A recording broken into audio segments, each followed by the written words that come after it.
Well, hey everybody. Welcome to class today. This is the great Horace Bray, all the way from LA. Yeah. What do you say? We could make something out of clay? Sorry. I just might. That's, you know what movie that's from? I'm sorry, I get distracted. I don't know. What movie is it? That's from Happy Gilmore. Oh, yeah. Second greatest work of art of the 20th century. All right, so let's play something. Yeah. Actually, there's some people that are going to chime in, so maybe I'll wait to play something. How about that? There's still some stragglers, but I just want to say that Horace, I first met Horace as a student at UNT back in early 2000s or mid 2010. 2010 is when you came. Okay.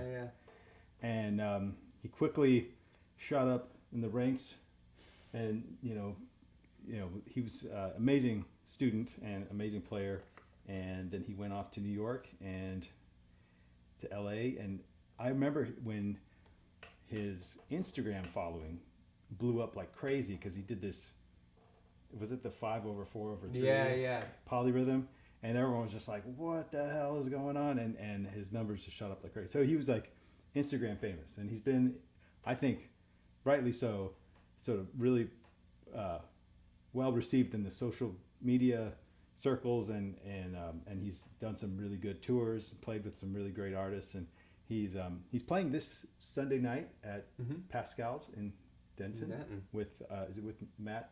No, Matt's gonna be on his own. No, Matt said that his wife would kill him if he did the gig 2 days after their wedding. All right. So it's gonna be Connor. Okay, so Connor drums. and Mike Luzecki, great rhythm section, and then what else? So yeah, if you guys have any questions along the way, feel free to ask. Horace doesn't know what we're going to talk about, but I'm going to fire off some questions to him related to, what I think this class is sort of all about, which is fundamentals. But let's go ahead and play a tune. Yeah. I'm going to play Beatrice.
you guys like music? Music's pretty cool. Yeah. Man, your time is so good. Man, likewise. Like, da, da, da, da, da, da, da, da, da, like that offbeat quarter note triplets. Well, I'm hearing you play over it. I'm just like, oh, I know who I got a lot of this stuff from. Oh, shucks. Well, shoot. So feel free to chime in if you ever have any questions, but I'm going to just ask Horace. So this is a fundamentals class. Cool. But it's called creative fundamentals. So I kind of part composition, part fundamentals, right? Like so life. Yes. So typically fundamentals are the things that are boring to teach and boring to learn and boring to practice. You know, just real dry, scaled arpeggios, stuff like that. Yeah. But there are a myriad of creative ways to think about them and play them. So we've been doing some really cool things with open triads, scales, modes, all that kind of stuff. What would you say are some of the things that should be taught as fundamental, but maybe aren't as much? Ooh. The biggest one that comes to mind, which always like feels like a joke that life keeps on telling me, is posture and being mindful of tension in your body.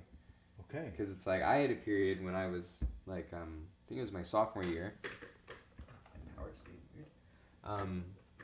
Where I had to like take 6 months off. I'm not sure if you remember that. Where I do remember.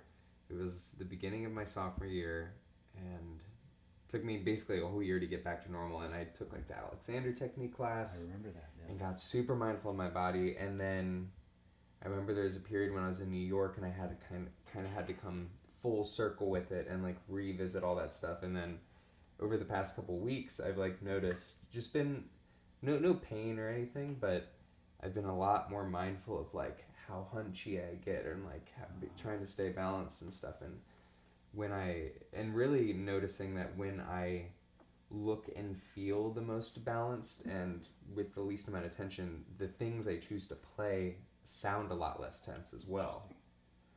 So that's been the big reoccurring fundamental for me. So posture. Yeah. To explain like what good posture would be for a guitar player. Well, guitar sitting versus standing is always a little bit different because we kind of have this thing that makes us want to collapse this way, both with the weight and because we want to look at it in the same way that we see videos of other people playing. So there's a lot of hunchiness associated with like the practicing of the instrument. Mm-hmm.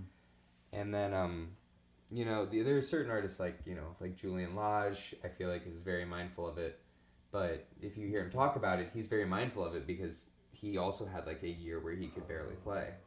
So I feel like a lot of times the people that are the best at it had to go through some like intensity with it.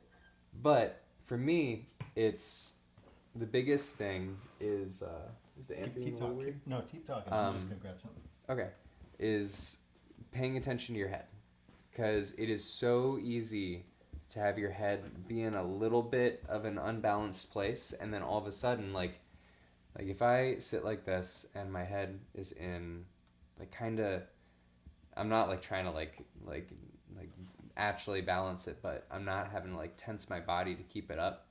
All of a sudden, I feel my upper back relax a lot. But as soon as I'm like a little bit forward, I feel it run down my spine. It kind of makes my shoulders arch a little bit more, and then all of a sudden, it's like all the like your system starts to not work as efficiently. And I don't think that balance is a thing you arrive at. It's really like if you think of someone that's really good at balancing and take someone that's bad at balancing, like even on one leg, the person that's the best at balancing is going to be the person making the most adjustments and noticing when they're not in the place where they want to be the most.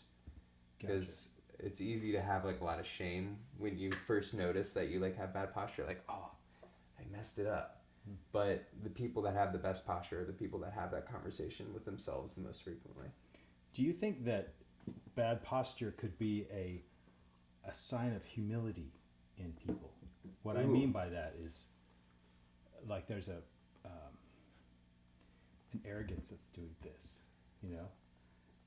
But that's how we're supposed to poise ourselves without damaging. But I don't know. Do you have any thoughts about that?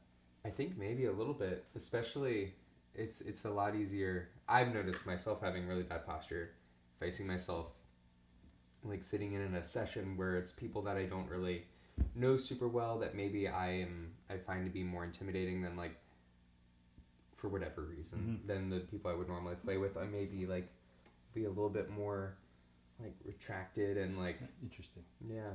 And there's probably a lot of that in LA. You know, people want to.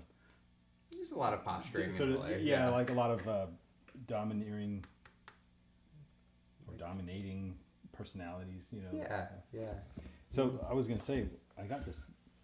I've been doing this a lot. Well, maybe that's too hard. Nice. But I've been playing a lot of these like Bach arrangements, right? And so a lot of it, I need you that, need to have that extra. And so I found, I learned them and recorded them like this, and then when I went to perform them live, you can't do this unless you sit down and you know, look like a goon, you know. So I did perform like this one time, but then the next time I was like, I want to stand, but I couldn't do it right. So I put my pedal board case next to me, and I just put my foot up there. Is that? I think it might be. Anyway, so like a chord like this, you know, that chord right there, that half diminished chord. It's not a chord that you can play James Hetfield style, you know.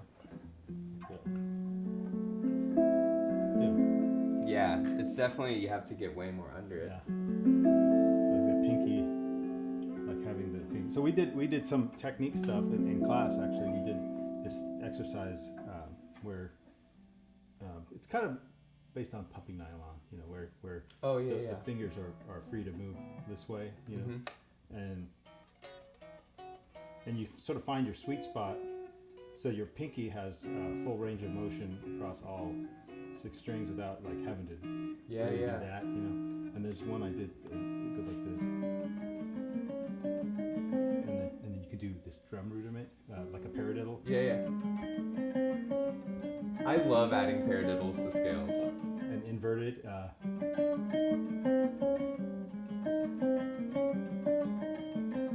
And then nils, which are like the first two are together. Yeah. And then alternating quads.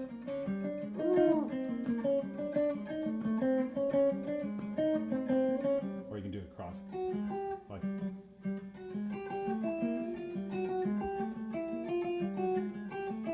Anyway, those guys. Oh, that's cool. You guys been practicing that one?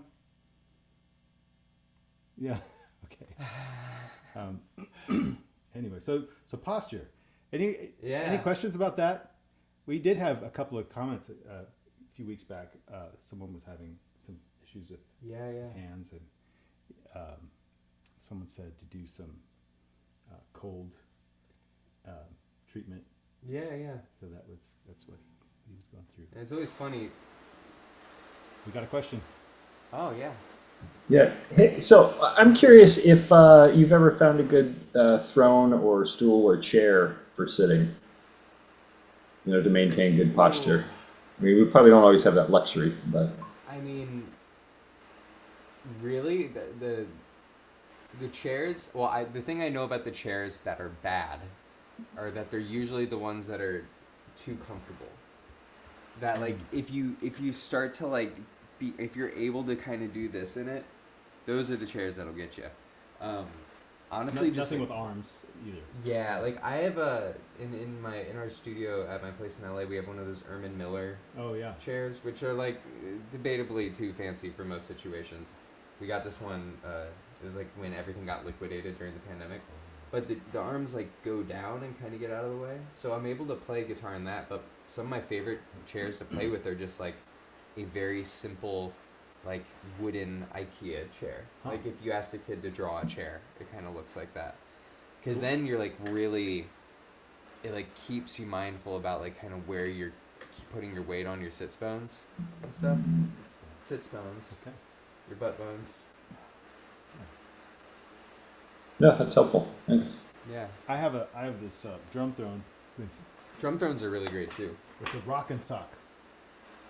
Mm-hmm. As long as it's not one of the pork pie ones, I think that those get a little too soft. Yeah. Yeah, I think I suffer from the extra comfortable large office chair.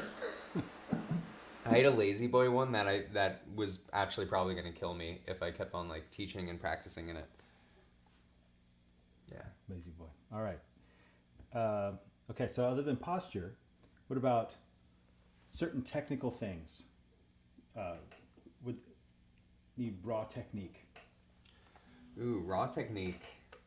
or how do you practice, or how did you practice? How did you work on raw technique? So like the nitty gritty of like the deep developing a relationship with the guitar type practice. I remember there was the whole like summer that I only played the G major scale. Oh, Really only in this third position. really? And I was just like, I'm gonna dig as deep into this as I can. And it started with just like being able to play it pretty. Maybe I'll take off my Too pretty. extra pretty effects. Just trying to get it super even. And I was trying to really like zoom in on what actually was going into that, and like the movements that needed to be delicate and the movements that need to be fast. Mm-hmm. And the movements that need to be fast but soft, and if anything needed to have more pressure. So a lot of it was me like kind of honing in on like how much pressure it just took to play the first note. Really breaking it down to like the first building Was this block. when you were in college? Yeah, it was. The whole summer. Yeah. Wow. And I would like kind of, I'd play the note, be like, okay, and I want to really get a calibration of like how hard I have to press. So I would almost do like a vocal fry, like and try to find that breaking point. Okay, and then bring it back, and then feel like what too hard feels like, and then get it. And you almost want it to feel like it's like you're floating a leaf on a pond. Not to be like too zen about it, but like you want it to just feel. There's a moment where you feel the buoyancy of it, and then you want to practice getting to that point because you want to make that connection really fast. Mm-hmm. So I would try to like picture the string and the fret like they were magnetically drawn to each other, and I would do that with each finger. You know, do it with the pinky.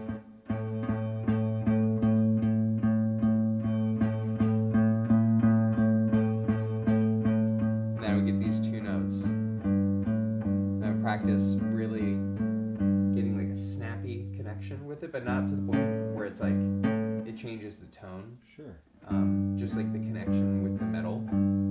And then I would do that same thing with my right hand where I'm like, okay, I really, you know, I personally don't think I have as clean of right hand technique, but you can do the same thing where you really want to like, it's not like it's all about getting the differences between like fast and slow and hard and soft, because a lot of times we like picture like if we play something at a slow tempo, we picture it as like, oh, everything moves slower.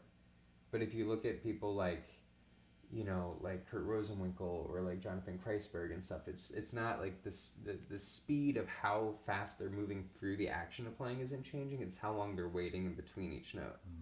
So I would practice playing fast slowly. So playing the scale fast slowly might like look and sound like.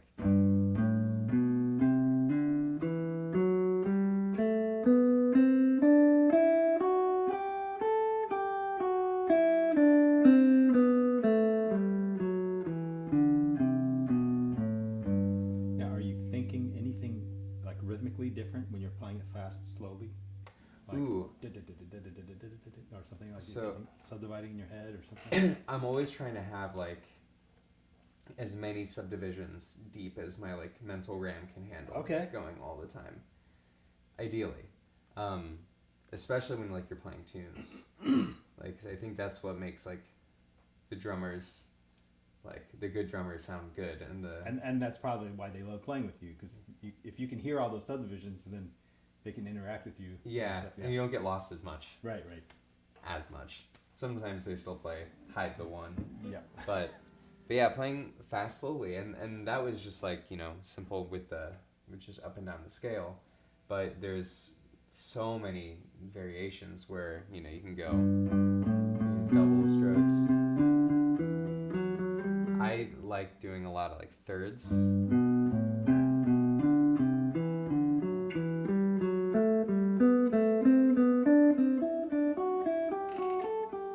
It's like ascending thirds, ascending through the scale, which is maybe how most of us first hear someone play thirds. But then you can do the descending thirds, descending through the scale, which is the next really common one. Oh yeah, and then flip them, like kind of like what you were saying, where then you do descending thirds, ascending through the scale. Like that? Yeah.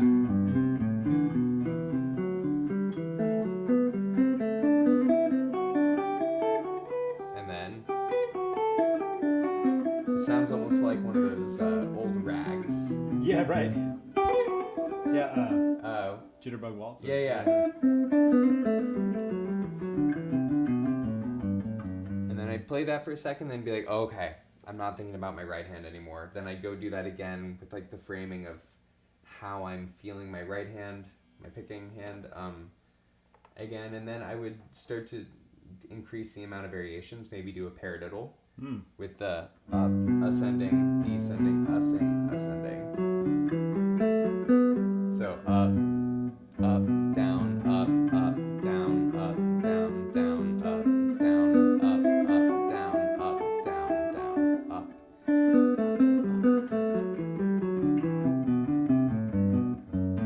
Do that one again. All right, so that's kind of the first cell, and then Do it. Let me read you. So, and then. up, down. Okay, so. Up. Okay, so. Up, down, up. Yeah. Oh, I see. And then I see the down, paradiddle up, now. down, Okay, down.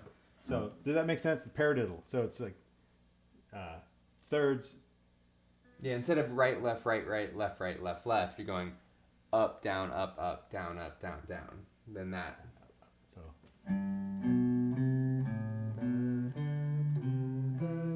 Yeah. Okay. I'll have to work on that. Yeah, That's really good. It keeps you humble quick. Because then you can do that with all the intervals, and it sounds really cool. So when you get did that into, with like, all the fifths. intervals. You did Yeah. fourths, fifths, sixths. What's the hardest one? Ooh. Fourths is actually kind of tricky. You got to do a lot of the rolls. Yeah, all the rolls and then the pre-rolls. Okay. Because you can flip it too. You can start on the down, up, down, down.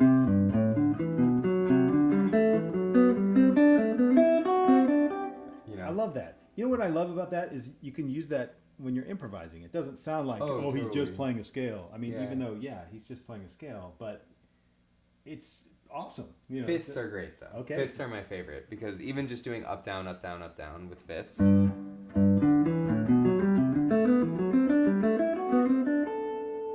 get.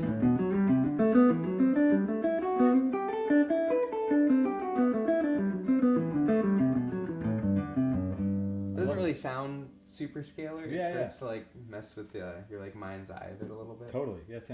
I've got some convoluted scale patterns, but not any big intervals like that. I've got here's a couple of my favorites.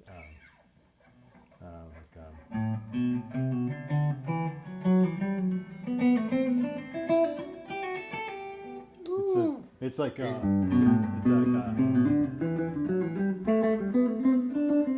I double the seventh one. Yeah. We're starting on the 2. Yeah. Right.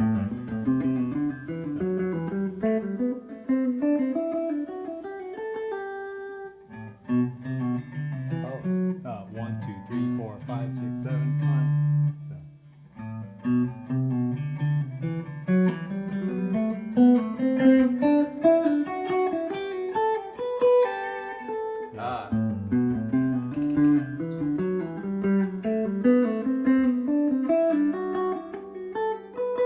That's it. Yeah. That's nice. I played that way too much. And then here's another one. It's so it's 5. And then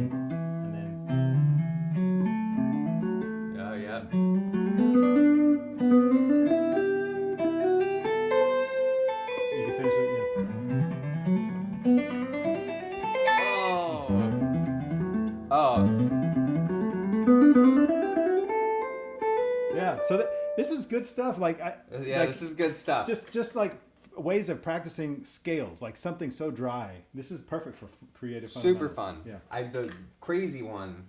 Okay. I stumbled upon one that humbled me to the floor, and I had to shed it for like an entire afternoon. I couldn't do anything else. It's based on this pattern of like 1, 2, 7, 3, 1 up the octave. That's beautiful, man. Which it's not mathematically. It stays, because technically, if I were to mathematically do it perfectly, yeah, it should be that, but that's not as fun to play. So I altered the top part. Love it. And then Dorian. can I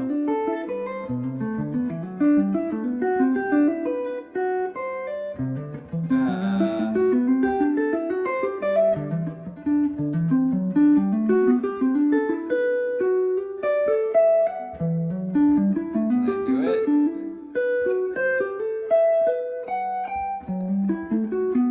Nope.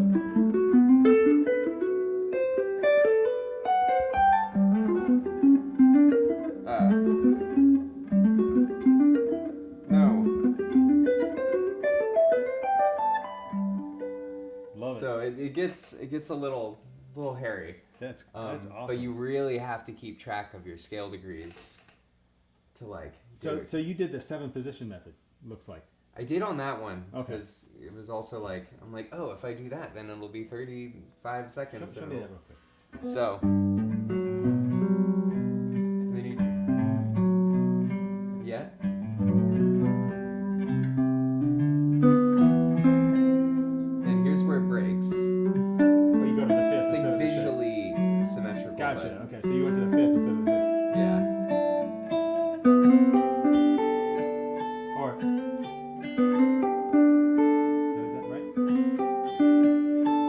Okay, so And then I add the third onto the Okay. end, so it makes it pretty.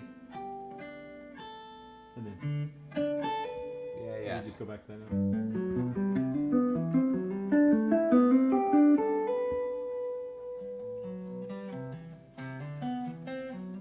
Ah, Yeah. okay, so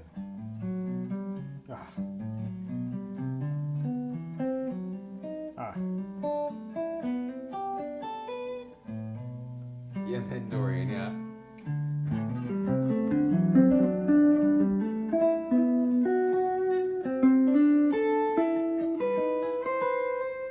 Now, Yeah. you adapted it, or did you come up with the concept and flesh it out yourself, or did you get it from somebody? I've done this thing a lot in my life. I've tried to run that through scales a lot just because it was something fast and cool. I could do hybrid picking.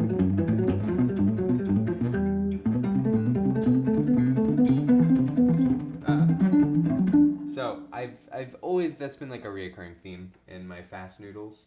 Cool. So I was trying to like reframe that so I didn't just do it like that. Uh-huh.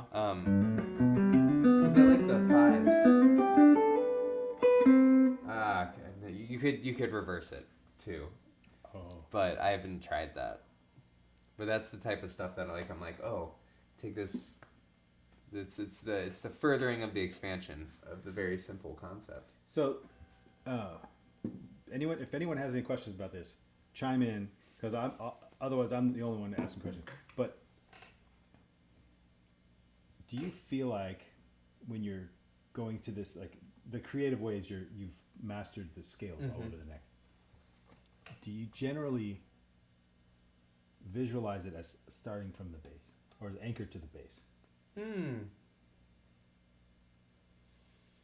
I mean, really, I think of it more as every time I think of a scale, I try to think of it as like nouns and verbs. Okay. So the nouns being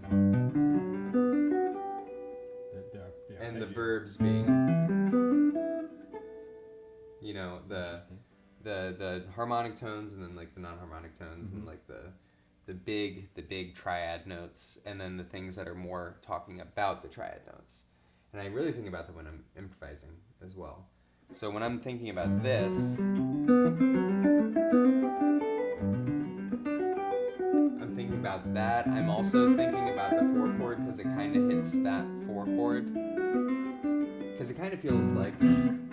So let's say we're in G. Yeah. Okay, and you do all that stuff, and you're and then say it changes to E flat. What's your, do you just go to a different scale shape, kind of anchor to the bass note of E flat, or? I mean, it kind of shifts from that to that type of thing. Gotcha.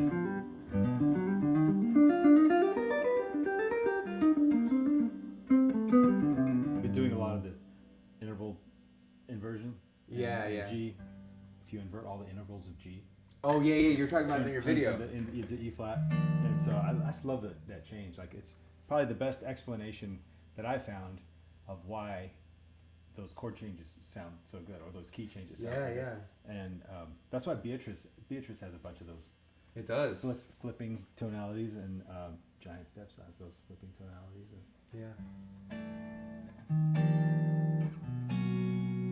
I just love it, when it's not played at, a million miles an hour.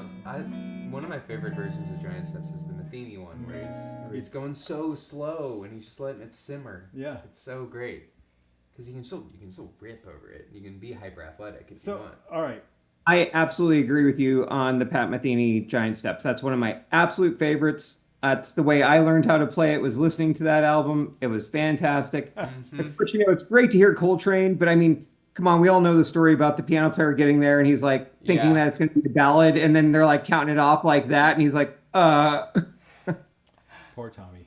Apparently Tommy plays that tune all the time, or like he did on all of his gigs. Well, he had an album. He made an album called Giant Steps. Really? Like later. Yeah. That's so funny. But Matheny was really the one that showed me how beautiful of a song that was. Instead of it just being like a vessel for collegiate one-upmanship. Sure. Which, like, there are those certain tunes that unfortunately get used that way. That the beautiful way you're playing scales and switching, you can switch on a dime. Like say we're starting B, just shredding B, and then I'll just switch over to G randomly,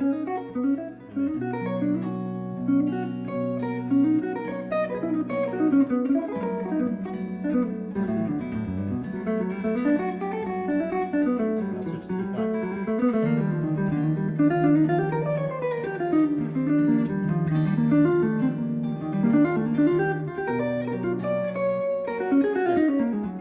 Face the camera. That way, you'll see how awesome it is. All right, so let's do 2 bars of each key. Sure. 1, 2, ready, go. Then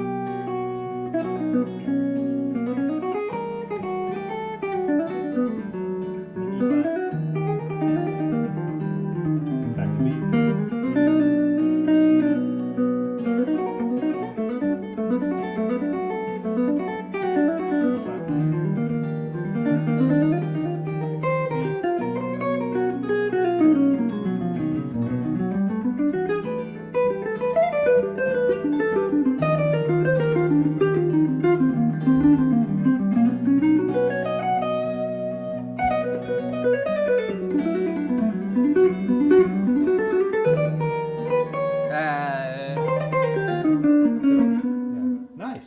That's cool. So all that scale stuff, it just comes out, right? I mean, I could even be more literal with it and like, great, could we do that again? I'll like just try to do the exercise. Okay. It. All right. What interval? B, G, and E flat. Oh yeah, what interval? You want to do whatever. Let's do sixths. Sixths are great. 2, ready, go.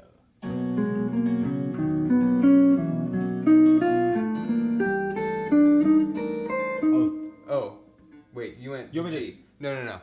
I messed it up. Okay, 2, 3, go.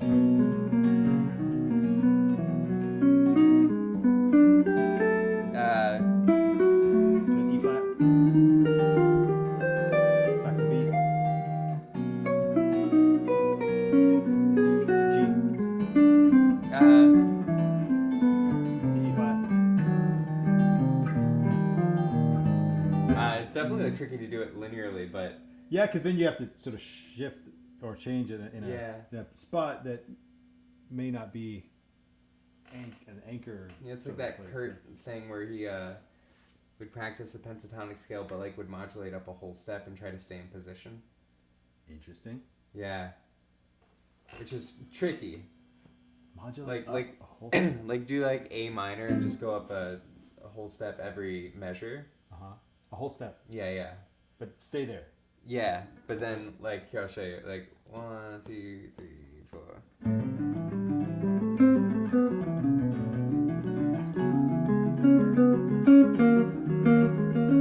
And then just like trying to keep a flow of it, but then yeah, it's easy to like Yeah, as opposed to going. lose track.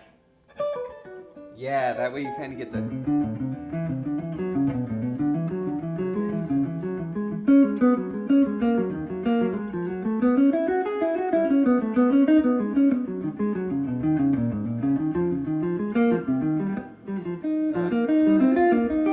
You know, Love it. That's cool. but it keeps. Do you practice with a looper? Sometimes I've gone through phases where I was practicing a lot with a looper, and then I would lose my looper or break my looper, and then I would enter a phase where I didn't. I have like several loopers. I just like spread them around my life like chicken feed. Yeah, And I like these. there, this is a. Can you see that? Can't see that. It's the big boss one. Boss RC 300. I've been meaning to splurge on a looper where I can do cooler things. And this is cool because you can do like. You can see what. Oh. Sorry, actually, I'm sitting too far away. But let's say I do like. Oh, you know what? You know it's not going to work because I'm supposed to be plugged into my Kemper for that. Anyway, never mind. No Oh, looper yeah, today.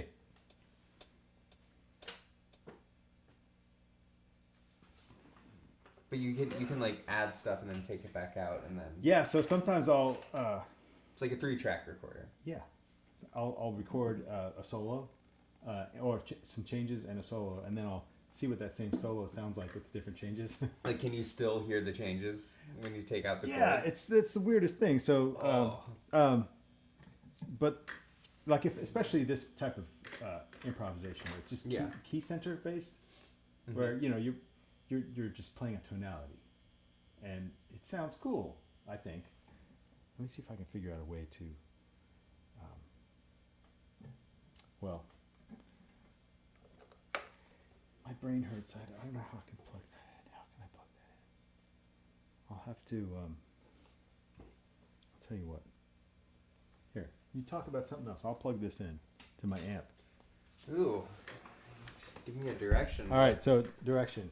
Any questions about Yeah. scale, interval practice? So he came up with all I that stuff. have a question. Yeah, go ahead. Was that me or was somebody else? I think that's you. I think that's Okay. you. And just noticing, I noticed Noel doing this all the time, and a lot of players, and noticing you doing it too. When I start playing, my natural reaction is to look at my fingerboard, and I see you guys only looking at your fingerboards when you're not really thinking, but when you're thinking, you're not even looking at the fingerboard. Is that something that you consciously aspired to do, or is that something that is divorcing you of this bond visually that you have looking at this neck? Or I mean, I definitely had my like really goofy Dragon Ball Z training moments where like I'd be like, I'm gonna practice my scales in the bathroom in the dark. Like, I remember I had some points where I wanted to do that, which honestly is maybe a great thing to do because I think the biggest thing that makes us have bad posture is when we feel like we have to look at what we're playing. So, but the funny thing is that when if I was not looking at my hands when I was doing that, it felt like I was. So I think it's really important to be able to get to the point where you don't even notice if you are or not, because it's like functionally it's like it's still like your visual cortex is still getting the same thing one way or the other. I think it's really actually great to practice without looking at your hands.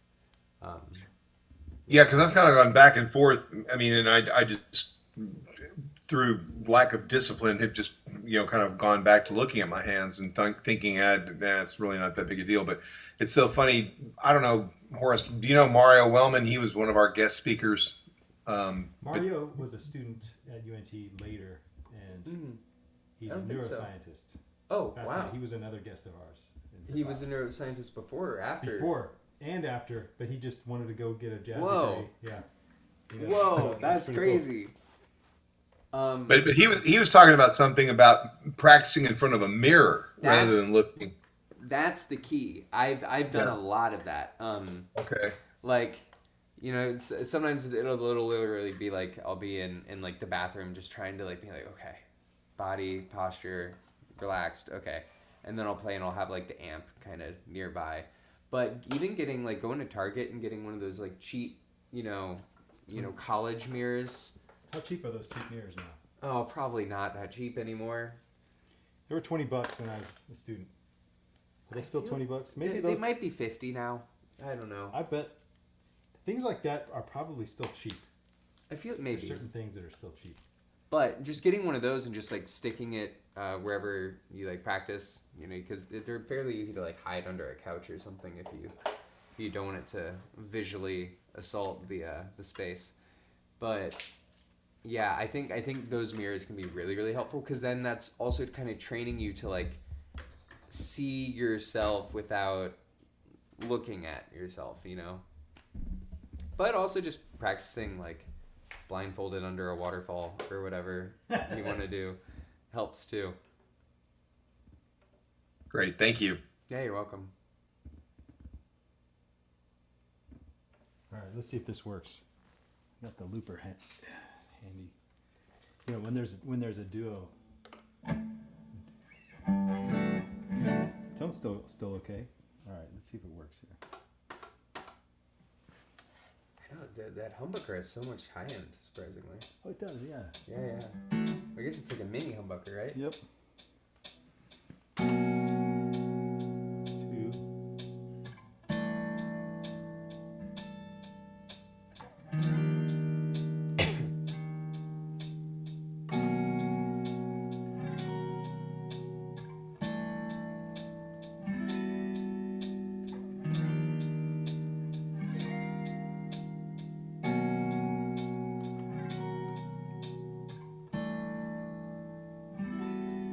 It's got the click. You can change the click level. Oh, that's cool. So what I'll do sometimes is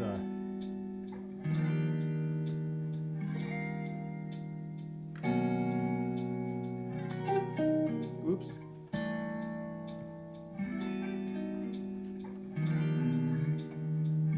That's it.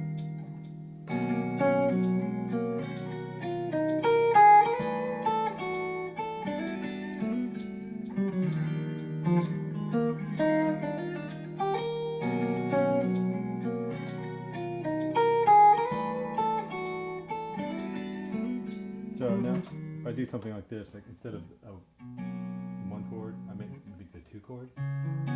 Oh, yeah. So,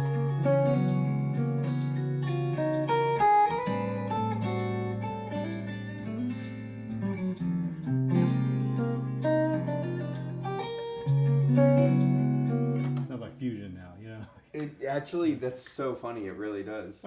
And then, or the 3, you go to the 3. Which I guess just means that you can think of it a whole step down. Like that's my way of always I have an everlasting battle with how to feel like I'm sounding hip over a dominant chord. Ooh. Because it's so easy to just like immediately go into the blues bag or like be like, and it's like there's a certain level where that is appropriate, and there's a certain part of that where it feels really hokey to me, and it's easy to like not feel cool anymore. But the thinking about it as like a 4 chord over the 5 chord, so instead of like a sound, yeah. So over the dominant sound.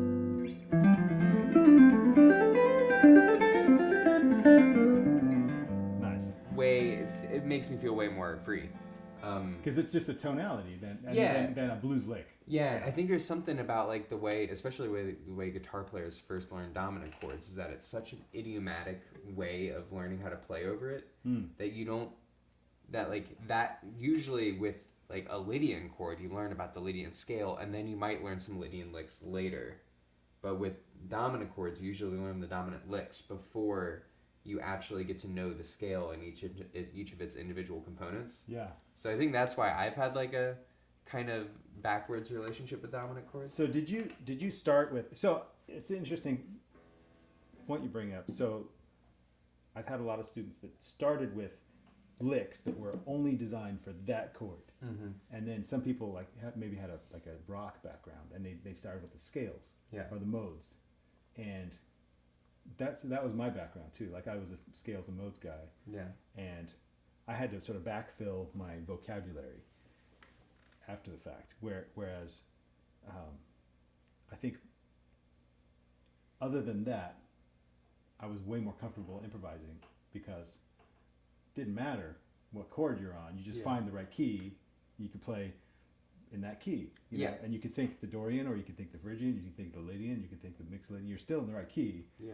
And so anyway, we talked about that a couple weeks ago. You guys, hopefully, and then to that point, here's something interesting. You might get a kick out of this. The fives of. You remember there was a video that George Benson. He was being interviewed by Jude Gold. It's like a. Is that the one where he's like, "Careful, you play your licks in front of me, I'll steal it." Oh, maybe yeah. He's George Benson's like saying that he was when he was growing up, he was checking out a bunch of blues licks from Charlie Christian, and he wanted to incorporate a bunch of blues licks. So he was demonstrating it over rhythm changes, I think, and he was just playing all these blues licks, and I was like, he wasn't really explaining in detail exactly what he was thinking, but it got me thinking, like, I wonder if you can just play blues licks on the 5 of whatever key you're in. Oh yeah. So I tried this over giant steps. Did it work? You want to see if it works? Yeah. So here's the keys of so it's let's see if I can. I'll just play the 5s. Oh.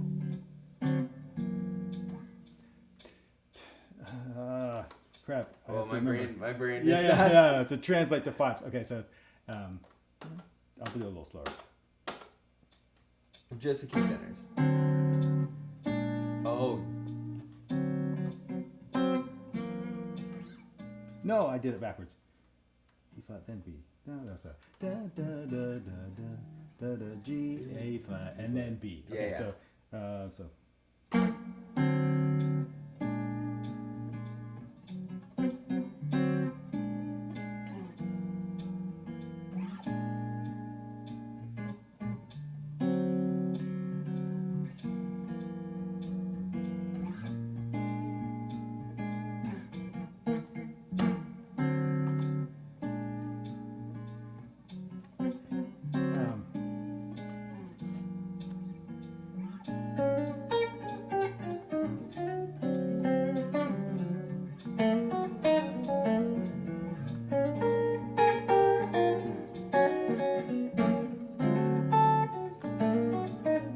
messed up that one, but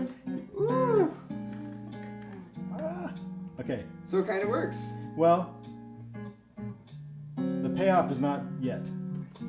Oh, you're gonna do the thing. Let me see if we can do it.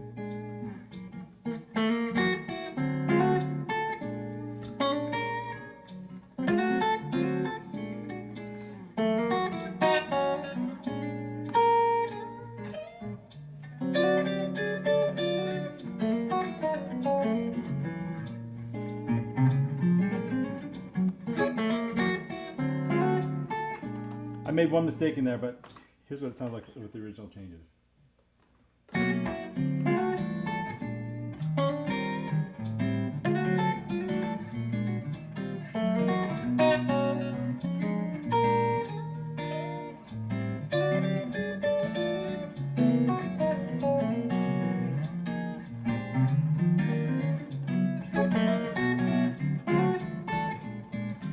stupid that it kind of works. Yeah. It does. It works way better than I expected it to. That sounds like Ulf. Oh. Well, Yeah. yeah. So yeah, it's like the genius that discovered stuffed crust pizza. He found another place to put cheese on pizza. Yeah. I feel like this is another way to find blues in music. You know, like I'm gonna put blues on everything, and that's one way. And then it doesn't really feel like the same, like the weight of the same like trope role that it has of like you know the little, yeah. It's a different context, isn't it? So yeah. It's like blue on an orange canvas or something. Yeah. Anyway, there's a whole bunch of silly things that I've been doing with the loop because of the looper. No, I feel like I need to. How much are these? I don't know. This one I feel like there's probably a lot of used ones. I got this one used on Reverb. Yep. Well, that might be. I got the TC Electronics, X4, thinking it was going to be like this, but it's not like that. It's not. No, I think the only one that's similar to this is the Boomerang, Oh, okay. which I haven't seen many people use. Yeah, I know Boss doesn't make this exact one anymore. They have a newer one, but I haven't tried it. Yeah. Yeah, it's cool that you can have the. I know you can record it, in Ableton or whatever. Yeah, but it's not the same. Yeah, it's too hard to get it all in there. When you have it in pedal form, it's just everything's there. Yeah. You don't have to. You're removing obstacles of your productivity. Or Yeah, lower barrier of entry. Yeah.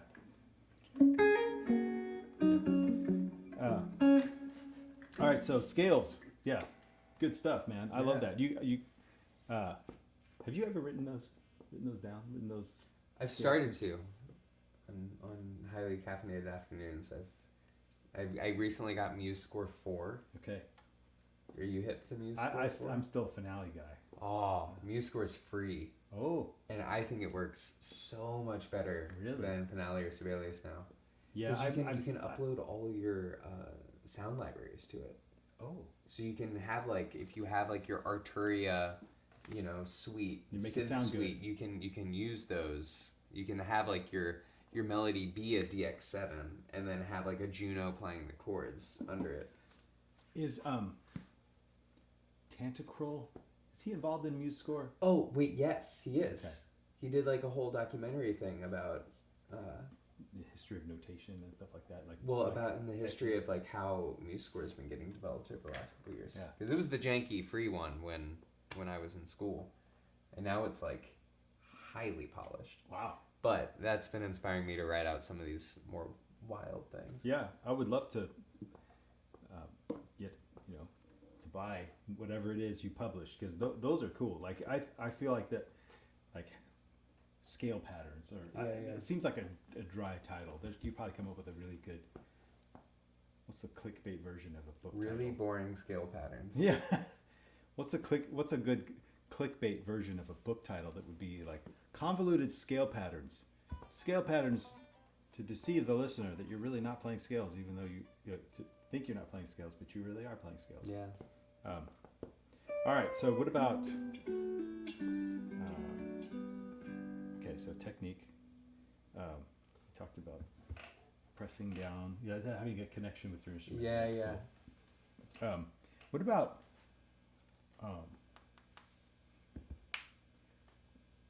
Being aware of the space, listening. Ooh.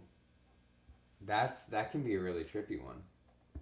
Because when you get to a point, I feel like there's a point that you can get to where similarly, where you feel like the guitar itself and the mechanics of the guitar stop getting in your way as much, and you get that flow state thing.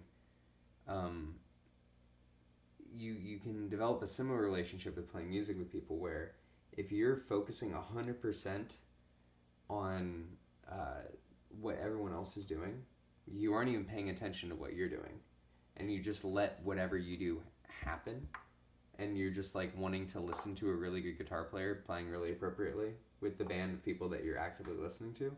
Some really interesting stuff can just happen, and it's almost like you're like divorcing your ego in a little bit of a sense.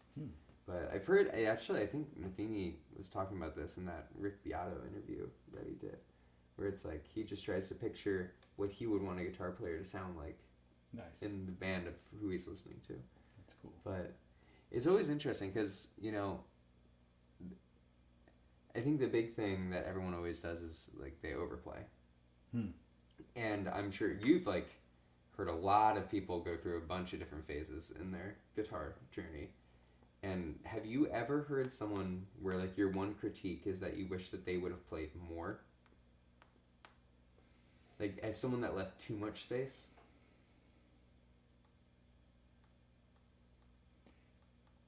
Yeah, no. If that ever happened, it would be because they Like froze. something happened that was Yeah. bad, like their amp stopped working or their Yeah, or they got lost in the Yeah, tune. they got But lost. like, yeah, I feel like if you know where you are and you are like doing things intentionally, you almost can't leave too much space. It's a lot like public speaking, where they say to like speak half as fast as you feel like you would need to, and then you end up sounding normal. Yeah, I do a lot of things half-fast. Get it? Oh. Half-assed. Oh yeah. Sorry.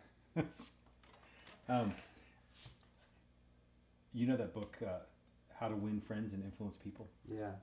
It's to listen more than talk. Yeah. I wonder if that's like that when on the bandstand as well.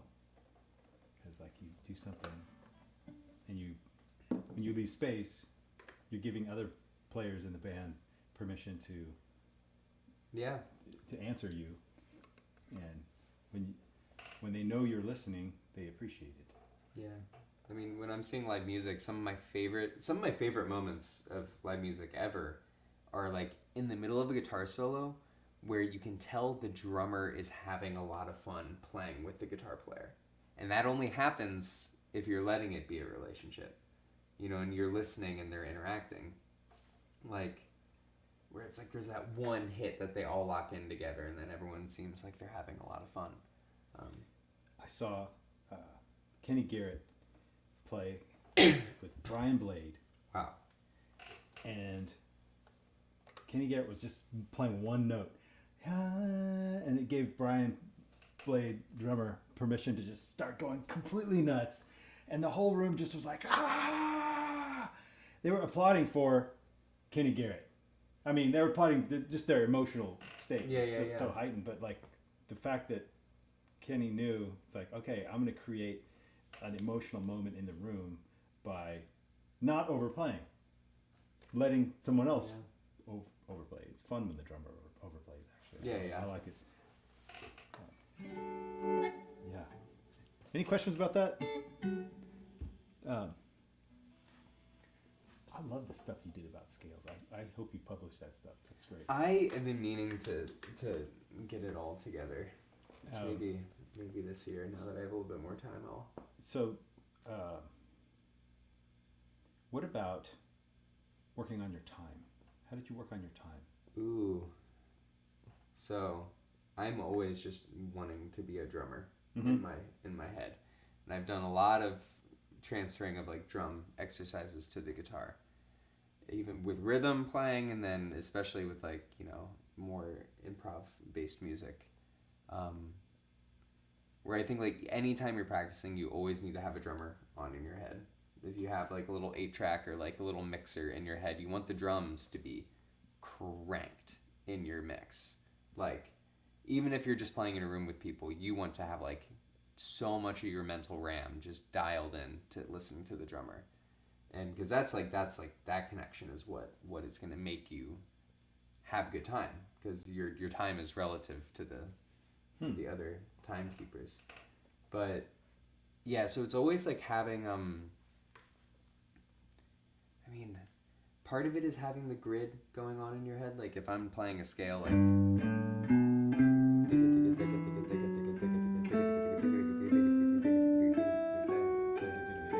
so it's like and then like, you know, you have like, I can't do it fast enough, but like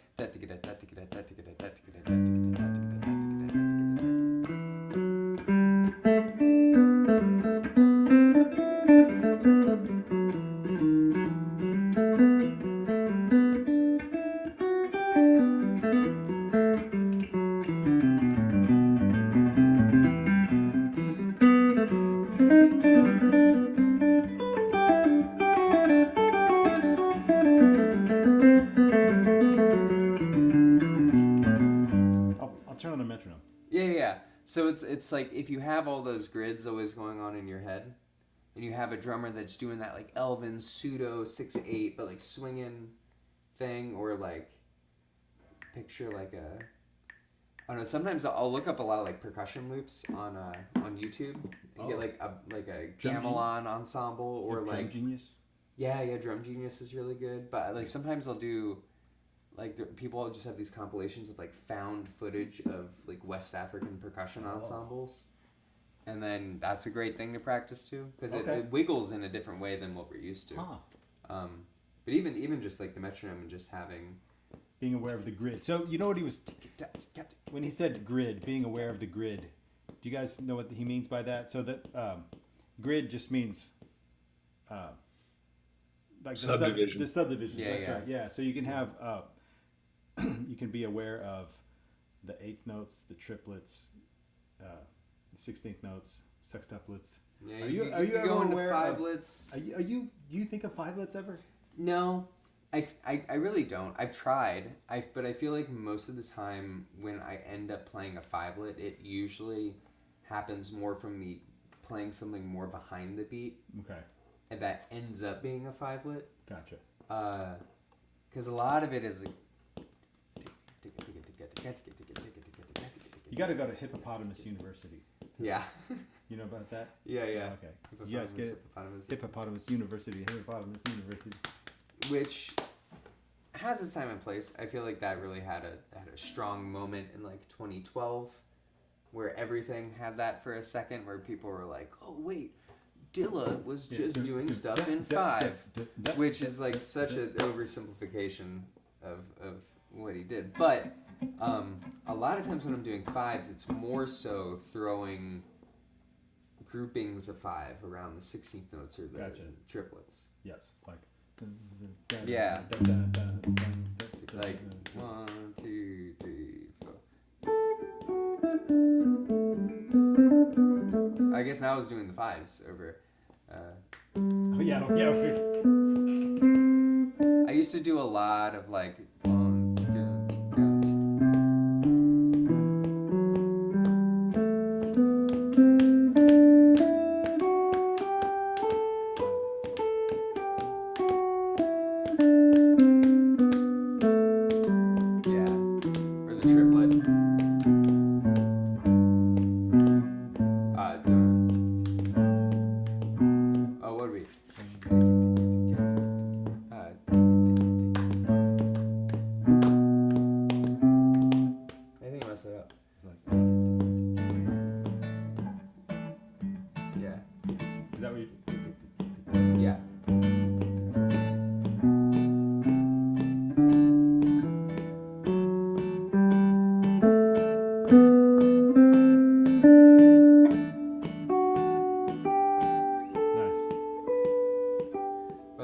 Ends up being more like, could we do like something like pseudo funky and like just like an A minor?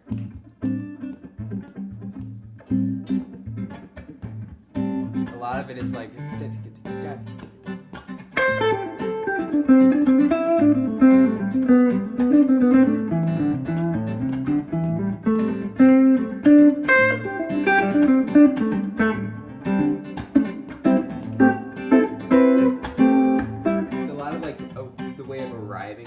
offbeat things, but yeah. You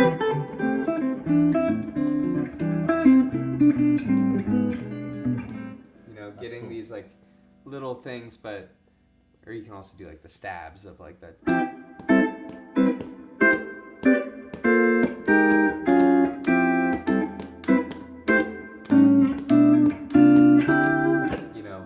Strummers always really like that because they're like, oh, it's the thing I practice, and then that's sometimes a nice thematic thing because then you can, if you pull it off confidently, usually if it's a drummer that likes to practice that stuff at all, they will almost always lock in with you. Nice. It's a nice like end of a 16-bar phrase thing. It's like throwing them red meat. Yeah, exactly.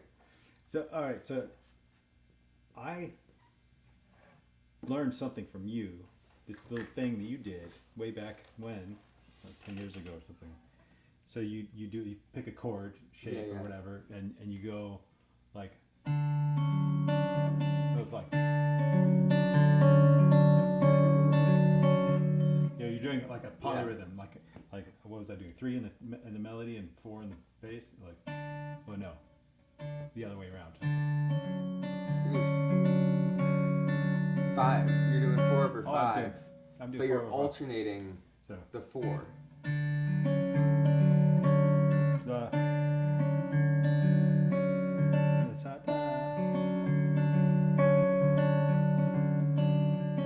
Yeah. Something like Dang. that, yeah. That's it, right? That's that's the thing you showed me. You showed me that. Yeah. That's like one of my favorite variations of it. So you're getting the 4 over 5. 3, 4. Or 3. I changed it. Pass the stupid butter. Pass the stupid butter. Oh yeah, 3 over 4. And then you alternate the 4. Or you can alternate the 3. Or do both of them.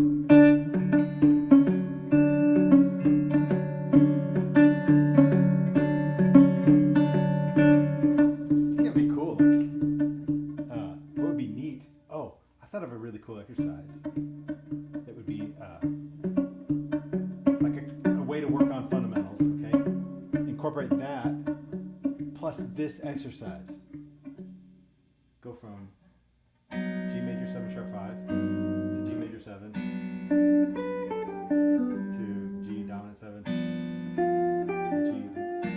and then you're practicing all your different types of seventh chords, right? So you can do something like this, like.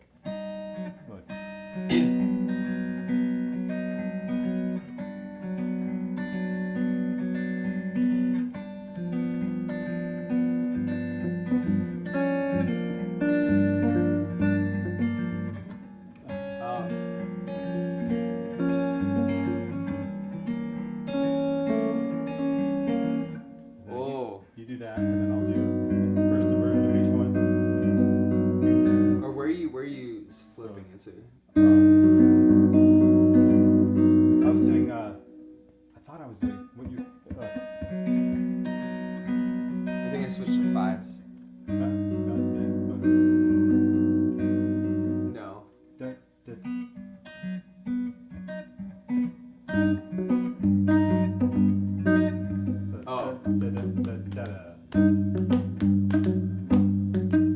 Yeah. Yeah, something like that. Yeah. And then if I do the first inversion of or even a second inversion, that'd be Yeah. cool. Like 2, what was how like 3, together? 4.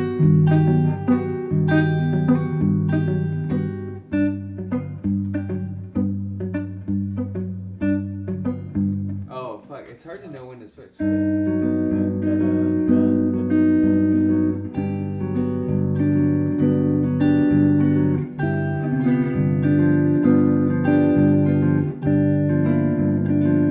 No, I'm doing it wrong.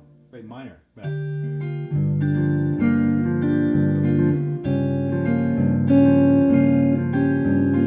Oh, where are you going? Fully diminished after that. Oh, after the half yeah. diminished.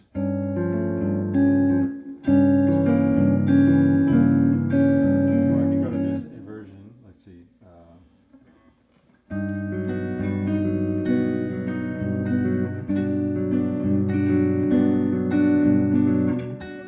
Ah.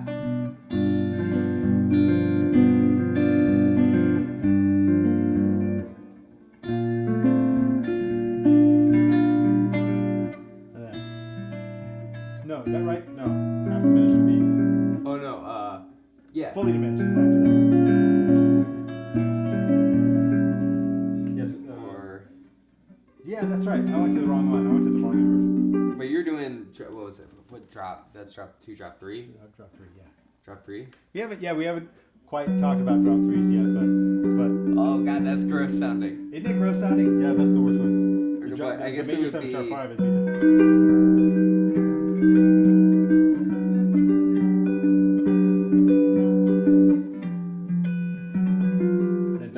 dominant. Oh yeah. And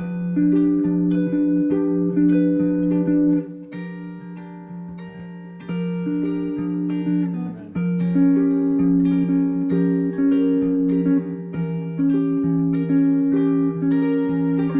Woo, isn't that cool? Like, that is fun. That one's nice because you get the movement in the bass. it'd be kind of cool to like figure out which ones sound good and use those. Something.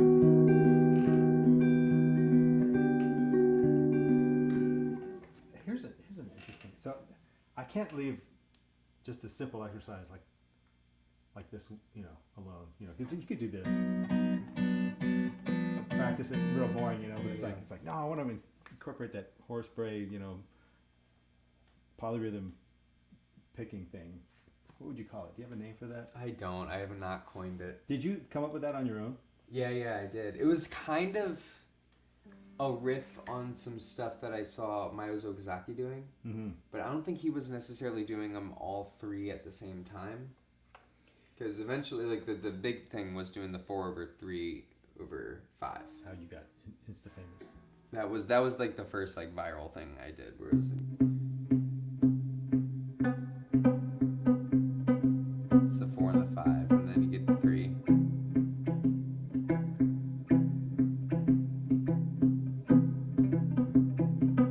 Oh yeah.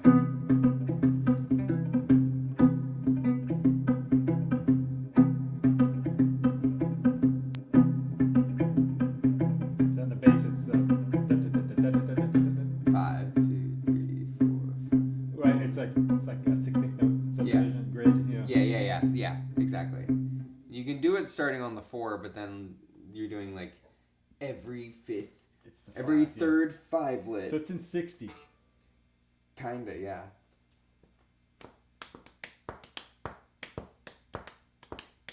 But then I used to practice doing that in all the different limbs, like. I can do it, but I have to think of triplets. Right? Really? Like.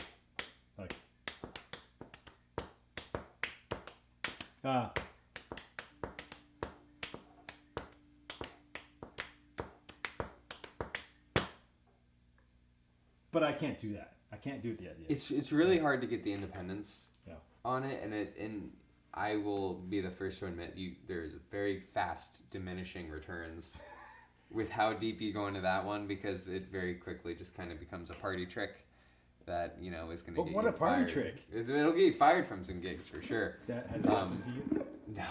Okay, okay. This is a good transition. So, one of the things that I also wanted to talk about with this class is sometimes like business stuff, financial stuff, like how to make a living as a guitar Start a player. Roth IRA.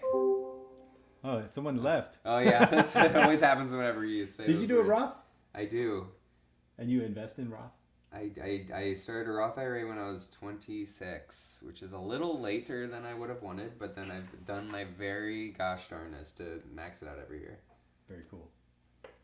And then I do just general like money market stuff for everything else that doesn't fit in the Roth. My CPA says that professionals who make the most money are usually the worst investors. They're worst with their money because they feel like they're making all their money from their income, like doctors and lawyers. Yeah. They don't really have to worry about being real disciplined or creative with their money. Yeah. Whereas musicians sometimes are really, really good at it. Yeah, because they want to be able to have their emergency fund and still get the new guitar, which takes a lot of extra finessing. So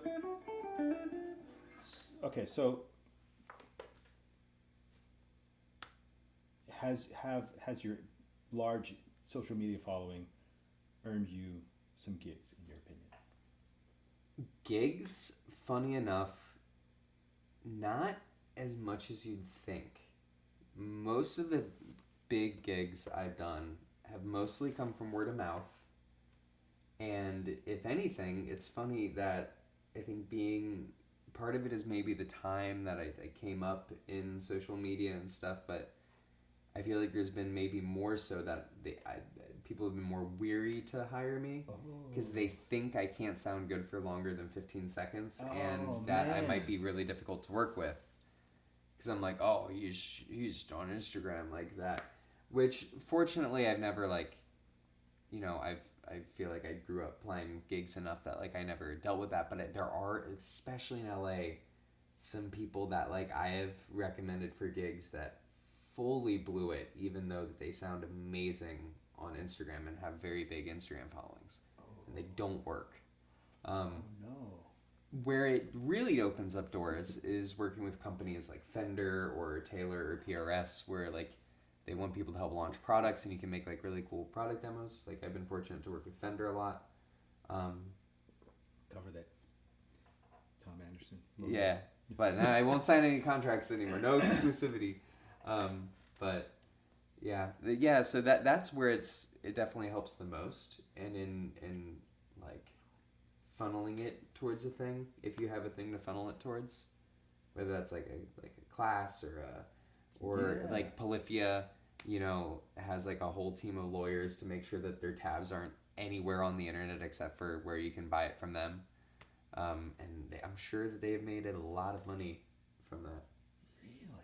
But I mean, sometimes people like check out my Instagram and be like, okay, yeah, like, well, like he can obviously like get around the guitar, but like, is he gonna take direction well in a rehearsal setting? You know? Which are maybe the biggest gigs. That's the most important thing. Sure. Okay. And so the word of mouth, just the being friends with people, helps you get in across those barriers. I did my first audition for a band like a week ago. Really? In all of my time living in LA and New York. Is it publicly? Do you want to say what it is? I did. yet? They did not go with me, but it was for the artist Remy Wolf, because I've been friends with her drummer for a second. Very cool band. But yeah, that was the first like it wasn't like really a cattle call audition where it was like a bunch of people, but there were 5 people that auditioned. Gotcha. Yeah, And most of the stuff. What's it like? What are auditions like? Like, what was it like? Like, did you have to like do the rock star thing? And That one, it was like kind of chill. We were just like all in a rehearsal space, and like they had me learn a couple tunes, and then like played them with the band, and then played one more that they like gave to me, and they're like, here, you have 10 minutes to learn it, like nail it, and then which everything went great, like but I was like a little older than the rest of the band. Like they're pretty quirky, you know, and like very much like dressing crazy and stuff. So it's like I think it was. I could see it being an aesthetic thing. yeah, interesting. So I'm a little less wacky. But You could wear a wig or something. I could wear a wig. Yeah. A different wig. A different wig. A hat. And then you just finished a big tour like not very long ago with Blue to Tiger. Yeah, I was out with Blue to Tiger a lot these last 2 years. Last year, the biggest ones being we were doing direct support for Sabrina Carpenter, and then we were doing direct support for Charlie Puth, kind of back to back. So we were gone in a bus for like two months or so. Someone came back. Someone came back. Except. Yeah. Yeah. So you after school you went to New York, right? Yeah. After school, I went to New York. Fortunately, got in with like a nationwide cover band gig. Like it's called, I think in Dallas it's the Royal Dukes. Oh, okay. It's that International Musicians League, which I think they have had like they've helped out a lot of people, and I think they also maybe have a little bit of drama with like how much they have gamified the cover band gig. Oh wow. But fortunately, I was able to get in with them right when I moved to New York, so I was doing a lot of cover band gigs and I was doing a lot of Skype lessons when I first got out. Gotcha. And did you feel like you got the real New York experience? Like you rubbed shoulders with the best of the best kind of thing? It's not the same experience of someone that like went to school there and like lived there for 10 years, but like I definitely like kicked a rat on accident and like nice. did the really schleppy like it's snowing so hard and you have your amp on like a Magna cart that has everything bungee tied to it, And you have to go all the way up to like Harlem to play this gig. So it's like I got that experience for sure. Experience. And is it inspiring? Like, does it make you work real hard? Like practice hard? It definitely did for me. But that was also in a really interesting time in my life where I was started to do a lot more stuff in pop music, and I was writing a lot of like singer-songwriter music as well. I kind of went through like a 2 or 3 year phase of my life where I was really obsessed with like Sufjan Stevens and Fleet Foxes and like these bands that I had listened to for a long time, and I'm like, I really want to like dive into this like other realm of like slightly less pretentious feeling music, and did like a couple records with that and was focusing a lot on that, and then really kind of had a full circle moment where like I just I was like, oh, life's so short, and it's like I have so much like there's so much push and pull with the turmoil of like dealing with like my relationship with my voice and like being a more traditional artist, like a pop artist, and I'm like, oh, okay, this just doesn't seem like the life I want to live or like how I want to be spending time. So then the last couple of years, I really came back to like instrumental music and just focusing a lot on guitar. Okay. Yeah. Is that since you've been in LA? Kind of, yeah. Like right around the time that I moved to LA and when the pandemic happened, I had a lot of time to think about it. And I was just seeing all these people just like having a terrible time doing like I gotta make 20 TikTok videos of my song every day. And it's like, the grind seemed really depressing. And it kind of sucked the fun out of being that type of artist for me. So then, but this entire time I was just still working more and more as just like a sideman and a guitar player and like instrumentalist. So then I kind of trimmed how thin I was spreading myself. And like, So are you making most of your money from playing, product demos, teaching? a little less teaching now. Like when I moved to New York, I promised myself I wouldn't play any more church gigs, which there was one that John Cowherd was on. Oh, okay. Which that was the one I would do. Okay. But all the other, I stopped doing church gigs, which were a really big part of how I made my living in Texas when I was living here. And then when I moved to LA, I decided that I wasn't going to do any more cover band gigs. Okay.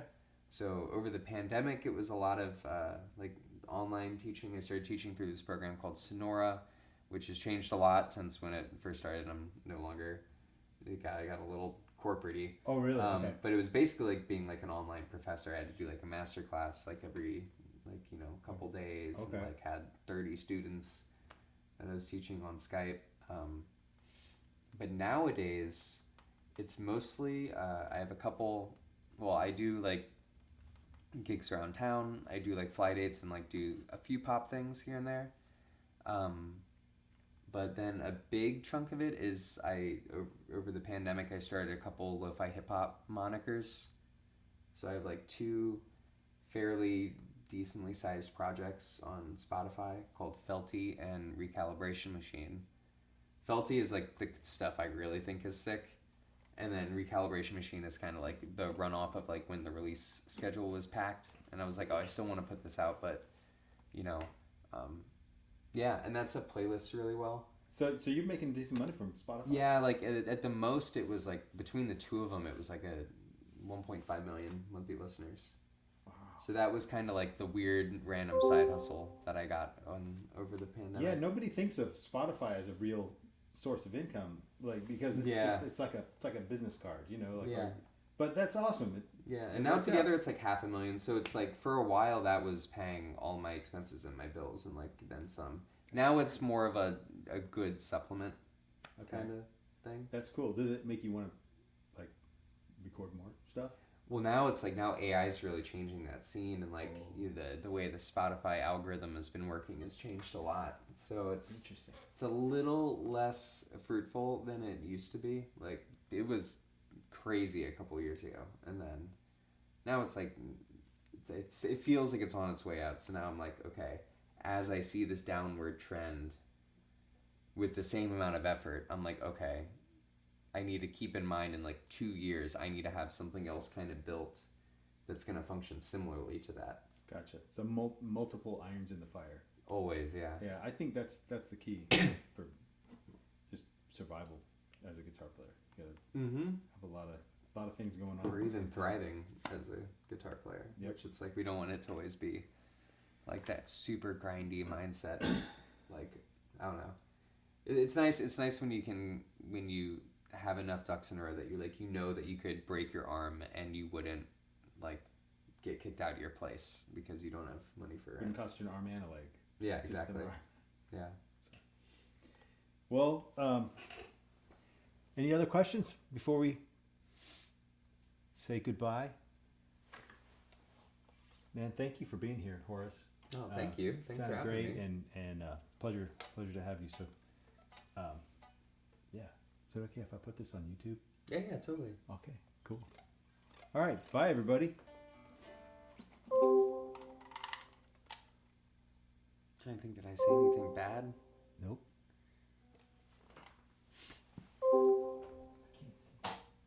Thanks, guys. That was great. Hey. Oh, thank thanks, you. man.